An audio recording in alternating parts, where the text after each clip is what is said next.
Hello mga Mima, meron na naman ako na-compile na short clip dito nung nag-check ako ng gallery ko. Aba talaga naman, ang dami ko na palang na-complain na bawat pagpasok ng asawa ko. Nabivideoan ko siya. Ayan, mga throwback picture na nilalaro niya yung mga anak niya. And pag ginagala niya kami. And sa tuwing magbababay siya sa amin ng baby bunso ko, ayan, ganyan. Alam niyo, sobrang na-appreciate ko yung partner ko. Hindi lang kasi siya provider eh. Ano ko din siya, freedom wall ko siya.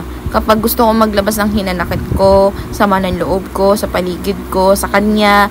Minsan kasi sakit din siya sa ulo. Kaya kung anina, minsan nakikita niyo sa Facebook, minamay-day ko, naiirita ako sa kanya, minsan sa paligid ko. Pagpasensyaan nyo na, minsan wag na lang din kayong maniwala dahil meron tayong mga kanya-kanya pinagdadaanan sa buhay natin. Minsan nare-release na lang natin yun ng maling gawa. Yung bang hindi mo na napag-isipan, napindot mo na lang agad si angry na hindi mo lang inisip kung anong magiging feedback or epekto nito sa paligid mo, yung naapektuhan. Alam mo yun, basta yun. I-gets mo na lang. Kasi di ko rin alam kung paano siya express I-explain pala, mali-mali. So, ayun, pag bumabiyay yung asawa ko, talagang na-appreciate ko siya, mga Mima. Kasi nga, tingnan nyo naman, kahit umulan, bumagyo, ayos lang. No? Napakanta pa nga ang Mima. So, na-appreciate ko lang talaga yung partner ko kasi di lang siya provider, napakasipag niya. Wala sa kanya, hindi inaalintana ang bagyo, basta papasok. Kasi, ang sabi niya sa akin nung last time na nag-away kami, kasi mayroon kami pinagtalunan sa oras, schedule ng pasok niya. Bakit ganito siya maglaan ng oras sa pasok niya? Grabe, ang 10 anak yung binubuhay niya. Explain niya sa akin kasi gusto niya bigyan ng magandang buhay yung mga anak niya. Uy, nagtitiri-ay ang nanay na ito. Naiiyak ako. Bakit? Eme lang. Alam nyo, sobrang i-appreciate niyo yung mga ganitong ekalal. Kasi bihira lang yung mga ganitong ekalal. Minsan naiinis din ako sa sarili ko kasi, alam mo yun, tinutulungan niya ako sa pagpapatulog ng mga anak ko. Minsan nagtataka na yung iba sa akin, bakit may time ka pa mag-video, mag-edit ng mga video, mga content, ganun. Alam nyo, ang sagot lang dyan, meron lang naman akong partner na maaasahan na tumutulong sa akin o sumusuporta sa akin. Nagtataka sila, bakit may time ka pa mag-edit ng video, mag-upload ng video, ang tagal-tagal ng ilalaang oras mo dyan. Nasasabay ko pa yung pag-affiliate ko habang siya, nagtutuguro siya sa nanay na anak namin. O, diba? Kalal man talaga. Ay, nako. Talaga, minsan pinanggigigilan ko to Kasi kahit anong pagod niya sa mga anak niya, pagod niya sa akin, kakaintindi, haba ng pasensya. Uy, ano ka ba? Prinsesa ka ba? Iniintindi ka. Nasugatan pa nga ang kalal na yan sa sobrang kasipagan sa trabaho. Grabe naman talaga. Ayan, yung pagiging ama niya, di ba? Minsan pinapagalitan ko pa siya pag nagse-cellphone siya, pinagsasabihan ko siya. Kasi sobrang sinanay nga ako ng kalal na to na tinutulungan niya ako sa lahat. At pinariban niya pa ako, ha? Alam kong natural na ginagawa ng partner yan kada taon kapag 13-month pay. Pero Mima, sa daming anak namin, hindi ko na i-expectin na pagre-reban din ako niyan, partner ko na yan, kahit kinakapos kami, di ba? Pero dahil sabi niya, dapat kailangan maganda ka tuwing Pasko at bagong taon, dahil minsan lang mangyayari sa yan kada kasahod siya na hindi sumasa pa. May 13-month pay nga na uso nga yan, di ba? Deserve ko daw magpariban, magpariban. Ayan, ang ganda ng above kasi nagpariban. Alam nyo, sobrang na-appreciate ko talaga to. Natatawa na lang ako sa boses ko kasi talagang normal ko lang talagang dinideliver sa inyo yung pagka-appreciate ko sa kanya. Aba, nawawalan pa nga tayo ng boses dito. Nagwa-voice over ka lang pero parang hinihingal ka pa. Eto na talaga. Ito na lang gusto kong sabihin, nahihiya na lang talaga ako minsan sa'yo, partner. Aba naman talaga sa sobrang kasipagan mo, pinatitiis mo pa yung bunganga ko. Alam nyo ba, trivia lang kasi, dati, ako talaga yung sobrang madiskarte noon. Ay, biglang flex sa sarili, Hindi, sinasabi ko lang to Sobrang man naman nitong partner ko kasi dati nga, ang above, sobrang madiskarting above. Siguro yun yung nagustuhan niya sa akin, number 1 na nagustuhan niya, bukod sa magandang above. Charis, huy, minsan ko lang i-flex yung kagandahan, hindi ako nagagandahan sa sarili ko, alam niyo yan, lagi ko sinasabi ang pangit ko. Pero, ayun, sabi ni Lord, lahat daw tayo maganda. So, dapat i-flex. Charis. So, napunta doon.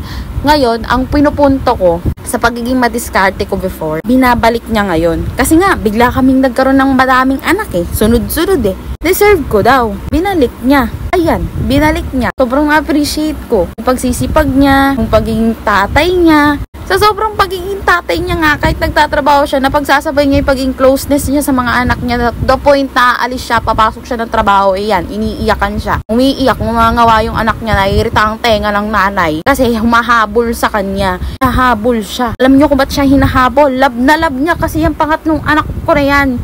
Pero love niya rin ako, syempre. Love din ako ng anak ko na yan. Malapit din sa akin. Yan, tingnan nyo, lalapit yan sa akin. Tapos ngingiti yan. Kasi malapit din sa akin yan. Actually, favorite namin yan eh. Joke lang, wala kaming favorite. No favoritism. Alam nyo ba, backstory lang. Bago kami umabot sa pagiging big family, bago kami maging 6, trivia ulit. Nag-start to sa kay Kiefer. Si Mark, yung partner ko na yan, hindi naman siya yung biological father ni Kiefer. Pero tumayo, as in, man naman. Kasabi ko lang. And then, nagkaroon kami ng sarili naming anak. Oh my God, hindi ko alam. Hindi man lang pumasok sa isip ko na magiging 6 kami. Dahil ang akala nga lang namin, masusundan ko lang si Kiefer ng aming sariling anak, ba? Diba? Kasi kahit naman tinuring na anak naman ni Mr. ko, si Kiefer, as his biological son, hindi pa rin namin maiwasang isipin na magkaroon ng isa pang supling. Ayun, todo picture family nga, oh. Tapos biglang dumating tong araw na to, nabuntis na naman ako. Yan, dumaan ang Pasko. Dadaan pala ng maraming Pasko na mabubuntis ako. And then, ayan, hindi namin akalain na magiging 5 na kami sa picture kasi yung isa na sa tummy pa. Hanggang sa mabas na nga ang ikatlong anak ko. Yes. Diba? Grabing story yan. Yun, naging 5 na kami. So, akala ko hanggang 5 lang. Nasundan lang siya. Kasi akala nga namin, magkakaroon na kami ng babae. So, okay na yon. Kaso lang, naging lalaki nga. Lalaki ang pangatlo. Hindi na nga namin na-achieve yung family picture na maayos. Yung very demure. Demure. Medyo magulo na minsan. Medyo maayos naman minsan. Pero, ayun. Dumating na ngayong araw. Revelation, 3 months. Buntis na naman ang ebab. Nasundan si Kalbo. So, ayun. After disappointment, ayun. Pinakilig naman ako ng partner ko dahil nag-propose naman siya, saksi ang mga anak ko. Kahit sobrang simple lang nung nangyari, sobrang kinilig ako, talaga naman tagos sa puso. And then, ayun, sa mga nag-aabang pa din, sa mga, mayroon ka bang dyan, basher lang mayroon ikaw, huwag kang felling. So yun, sa mga basher ko dyan na nag-aantay na magandang resulta nung nag-propose sa akin yung partner ko, hindi pa rin kami ikakasal kasi nga mayroong problema yung birth certificate niya, hindi niya na-check. Na-check lang namin nung nagpa-planning na kami, diba? Saklap So, ayun, saksi din tong above na to, nakatabi ko, pati tong kapatid ko na above na rin, dahil di naman siya boyle. Yun, saksi sila. Lahat ng disappointment, struggle, every trials moment, andun sila. Alam na alam nila. Sila lang ang may susi to unlock my story. Ano daw, may ganon? So, yun na nga. So, etong picture ko na to, eto na yung pinaka-last picture ko na pitit ang ina mo. Dahil I'm planning to use implant. So, ayun, pinilit ko na talaga ang implant dahil ang mahal ng mga gatas, Mimasur, Cerelac, anything, gamot, nakakailanganin ng mga anak ko. Mas importante yun kaysa magdagdag pa ng another anak, makahabol lang ng baby girl. Kaya nag-implant ng above. Tiniis ang sakit. Charis, na-anesthesia tayo dyan, mga Mimasur. So, kalma na ang kifay. Stop ka muna maghabol ng another baby para lang magkaroon ka ng baby girl, Mark. Kasi, mark my word, ayoko muna, kalma ka muna. So, ayun, shinare ko lang yung pag-appreciate ko sa partner ko sa hinaba-haba ng akusasyon. Sa hinaba-haba ng sinabi ko, ayun lang, sobrang proud ako sa partner ko. Kahit meron siyang imperfection, sabi nga nila, wala namang pinanganak na perfect. Kasi, isa lang ang perfect, si papagad lang.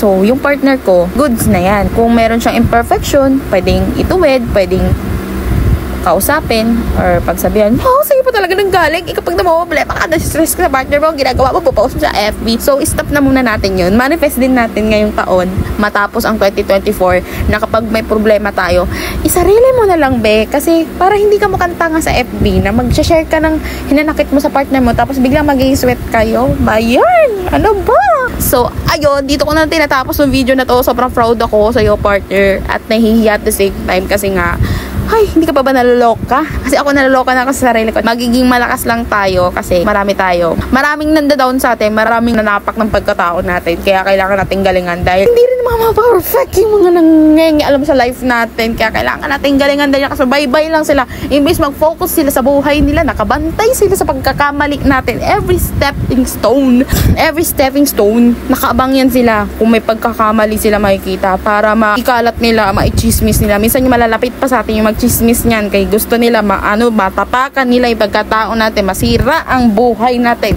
Hindi sila naawa na may binubuo tayong pamilya ba, na may inaayos tayo, may minamanifest tayo, may ipinapursu tayo, may pinapangarap tayo, may goals tayo in life na gusto nating matupad, na hindi lang tayo hanggang doon, na gusto natin matapalan yung panghuhusga ng mga tao, na may gusto tayong marating na matupad, lalo na't may anak tayo, may gusto tayong patunayan sa kanila dahil hindi rin naman sila perfect. So, ang lesson ko for this year, correct me if I'm wrong, Graham.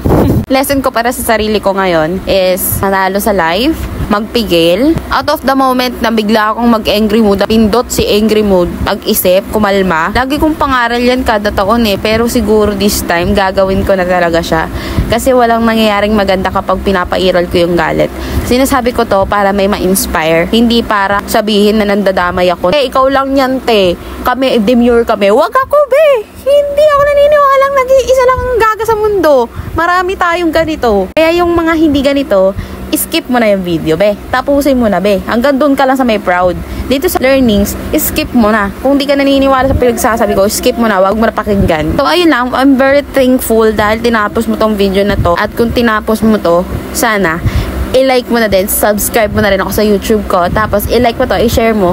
Para nakatulong ka sa kapwa mo. Diba? Thank you! Sabi nga nila, mas magandang nakatulong ka kaysa manghusga ka. Pero kung hindi ka ganun, bahala ka sa buhay mo.